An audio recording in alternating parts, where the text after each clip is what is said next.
Hello friends, welcome back to my channel. My name is Amanda and today I'm going to be chatting through all the books that I read in the month of May.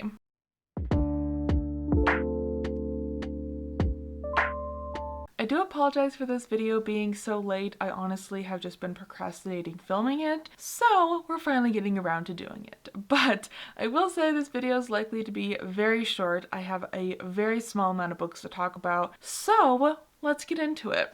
The first book that I read in the month of May was Rouge by Mona Awad. This was my in-person book club pick for May, and I really tried to read this book. I really did, and I ended up DNFing it. I just do not vibe with the writing style of this book. It is very dreamlike and it is very hard to figure out what is even happening and what's reality, what's not, and I'm just not a fan of that. So in this book, we are following our main character whose mother has recently passed away. She is attending her funeral and she is very unhealthily obsessed with skincare products and like preserving her youth and trying to look as youthful as possible. And she is grappling with lingering questions about her mother's death, and there's these like strange clues that are leading her to believe that her mother's death is just very strange and there's just something more going on.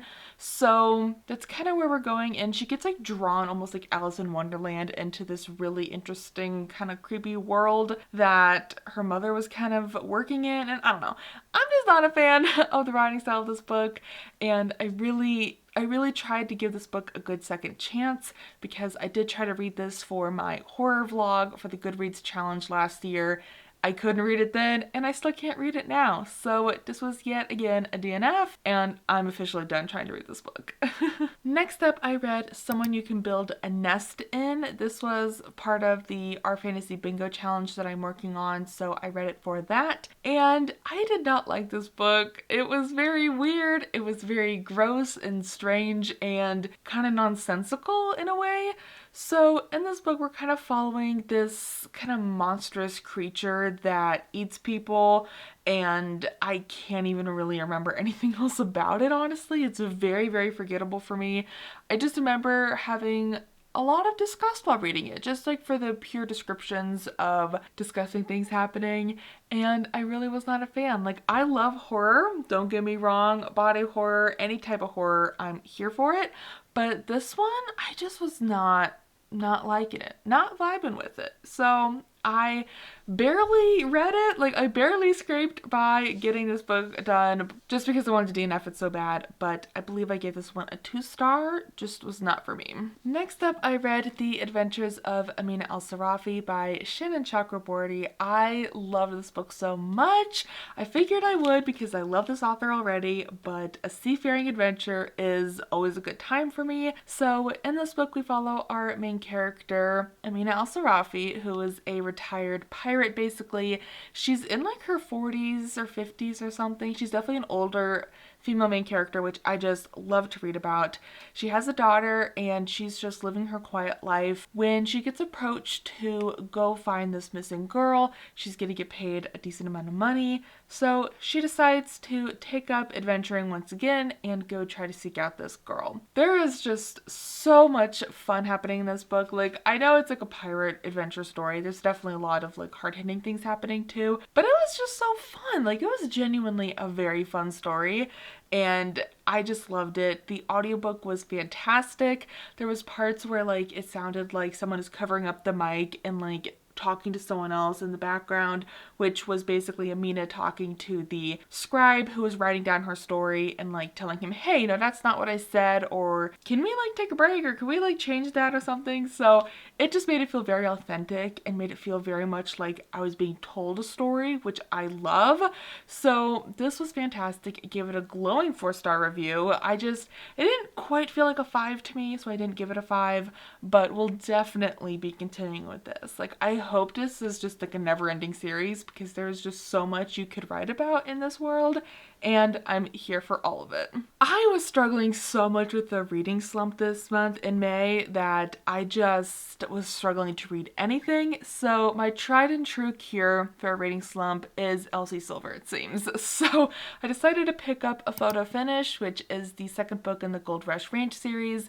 I'm making my way slowly through Elsie Silver's backlist so I can start reading her newer stuff, because from what I've heard, that a lot of the characters from her older series come back and are seen in her other series, and I just think it's so much more fun to start from the beginning and know those older characters, so when you see them later, it's just like, oh, I already know them, you know? So we're starting at the beginning, and I'm just obsessed with Elsie Silver's books. They're just so fun. So this is the second book, and we're following, oh gosh, I don't even remember.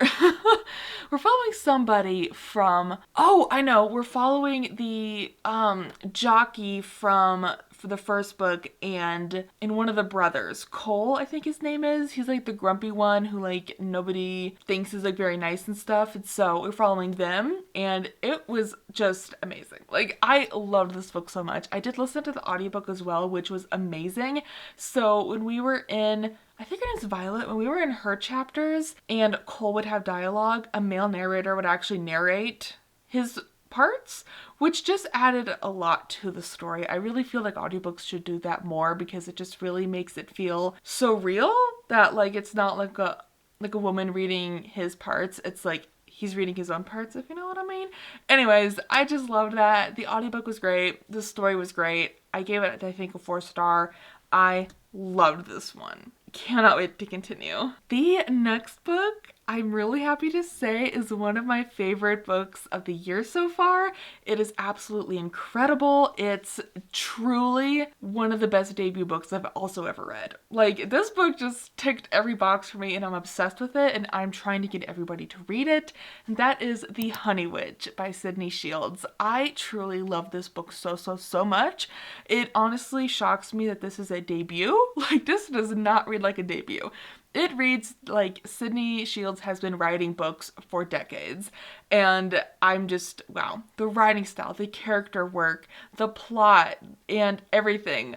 The whimsy of it. It was just so good. So in this book, let me actually just pull up something on Goodreads, because I want to do this book justice to explain it, so y'all will pick it up, okay? So let me pull it up. Okay, so we follow our main character, whose name is Marigold, and she, very early on in the book, is whisked away to go live with her grandmother to learn more about her magic that she has inherited, and with her magic comes this curse that nobody can fall in love with her, but she can have people fall in love with others.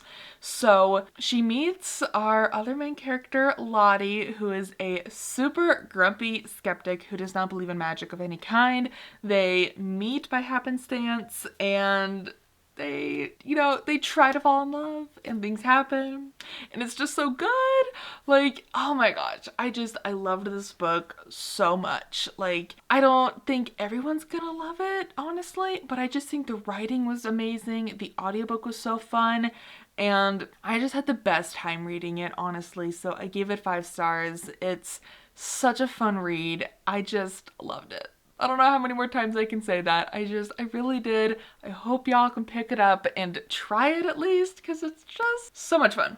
I'm obsessed with it. I really need a physical copy of this book. And the final book I have to talk about is my book club pick for June, which I ended up finishing in May, and that is The Heart Goes Last by Margaret Atwood. I did not like this book one iota. I feel like it was very strange, very chaotic, and I really just don't like Margaret Atwood's dystopian worlds, personally. So in this book, we follow a couple who has lost everything. They are currently living in their car, and I believe the wife is like working at a cafe trying to get some money. I don't exactly remember how they ended up in this situation, if they just lost their jobs or like what happened, but they get offered this opportunity to sign up for this program that will allow them to basically stay in this prison of sorts and have their housing taken care of. They'll be fed and they'll be able to like work and stuff. So it'll like get them out of living in their car. So they decide to sign up for it and things just get so weird, and it's like, I don't know why Margaret Atwood's dystopian worlds are always so sex focused. Like, I don't know, it's just so weird to me. Like, I just hated so much in this book, and I hated a lot of it. So it's a 1 star for me. Do not recommend, personally. I'm like, I promise I'm like not a prude. I just hate how she writes about sex in her books, personally. And it was just not a good time at all. So I did not like it and will not be reading more Margaret Atwood if I could possibly help it. So that's all I got for y'all. So like I said, very poor reading month for me. I found a 5-star read at least, but I was really struggling with a reading slump and just having a lot of anxiety about things. So hoping that June will be better. So far, halfway through the month, it is. But we'll just see how it goes. So thank you all so very much for watching. Let me know down in the comments some books that you read in May, as I would love to know, or any of your thoughts on the books that I mentioned. And I will see you all in another video soon. Goodbye!